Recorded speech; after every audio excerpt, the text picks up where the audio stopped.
Candi merupakan tempat yang dianggap suci sebagai tempat ibadah agama Hindu, Buddha, atau campuran dari keduanya. Bangunan candi biasanya terdiri dari serangkaian ruang suci, koridor, dan stupa yang dihiasi dengan relief-relief yang menceritakan kisah agama atau sejarah. Selain tempat ibadah, candi juga sering dianggap sebagai pusat kegiatan keagamaan, sosial, dan budaya dalam masyarakat di masa lalu. Candi Mirigambar merupakan candi yang terletak di Kabupaten Tulungagung, tepatnya di Desa Mirigambar, Kecamatan Sumber Gempol, tepatnya di sebelah selatan lapangan Desa Mirigambar.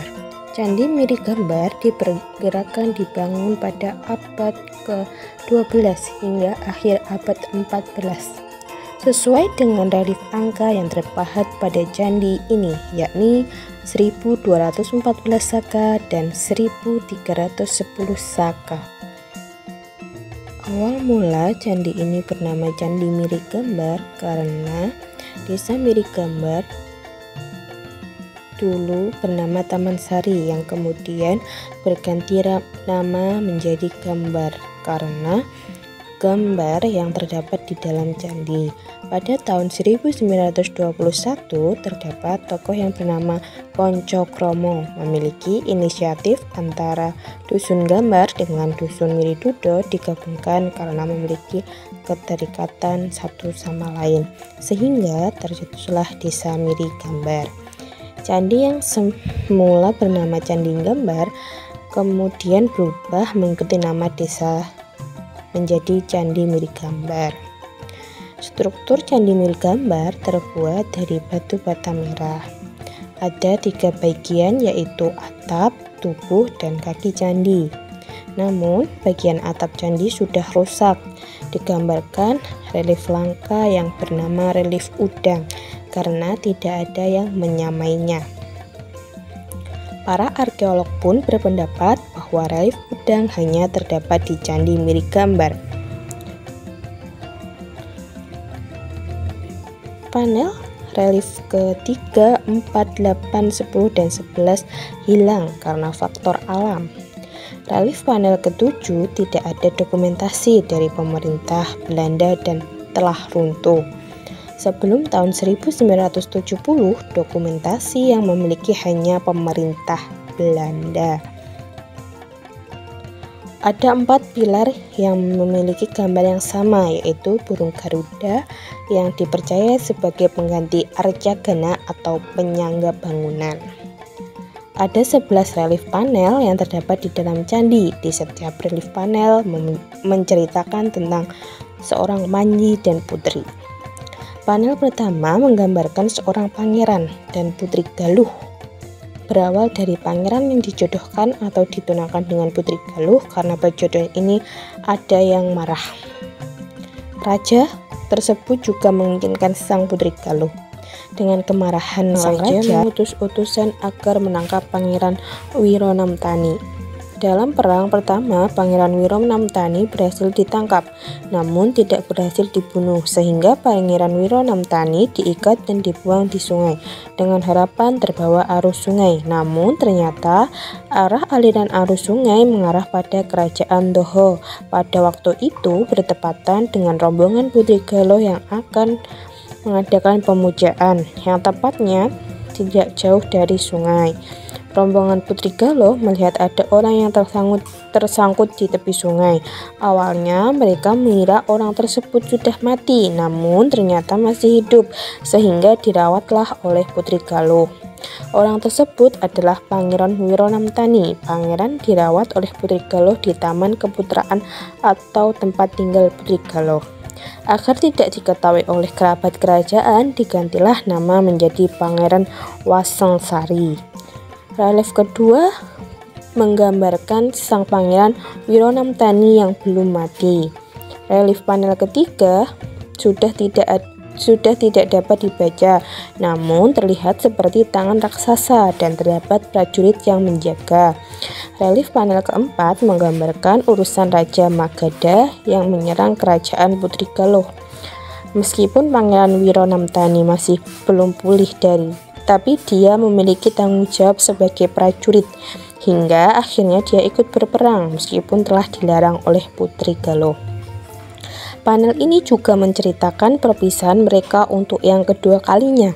Saking khawatirnya Putri Galuh pun mengikuti Pangeran Wiranamtani dari belakang. Relief panel ke-8 menggambarkan pertemuan antara Pangeran Wiranamtani dan Putri Galuh. Relief panel ke-9 menggambarkan pertemuan keduanya dan Pangeran Wiranamtani berhasil mengalahkan Raja Magadha. Relief ke-11 menggambarkan kebahagiaan Pangeran Wiranamtani dengan Putri Galuh, yakni ketika mereka berdua sedang menari. Candi mirip gambar ini juga sering disebut Candi Angling Darmo karena diduga dalam relief candi mirip gambar ini terdapat kisah Angling Darmo. Angling Darmo sendiri merupakan keturunan ke-7 dari Arjuna, seorang tokoh utama dalam kisah Mahabharata.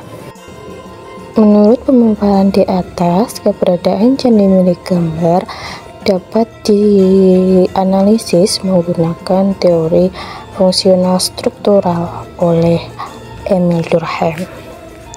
Durkheim mengatakan bahwa masyarakat terdiri dari struktur sosial yang saling terkait dan berfungsi untuk menjaga solidaritas sosial. Candi mirip gambar sebagai bangunan suci bisa dilihat sebagai salah satu struktur sosial tersebut dengan fungsi-fungsi penting. Yang pertama yaitu fungsi religius, yang mana candi mirip gambar ini sebagai tempat pemujaan dewa dalam agama Hindu-Buddha. Ritual keagamaan yang dilakukan di candi tersebut memperkuat kepercayaan dan nilai-nilai agama yang mempersatukan masyarakat. Upacara keagamaan yang melibatkan banyak orang turut meningkatkan solidaritas sosial.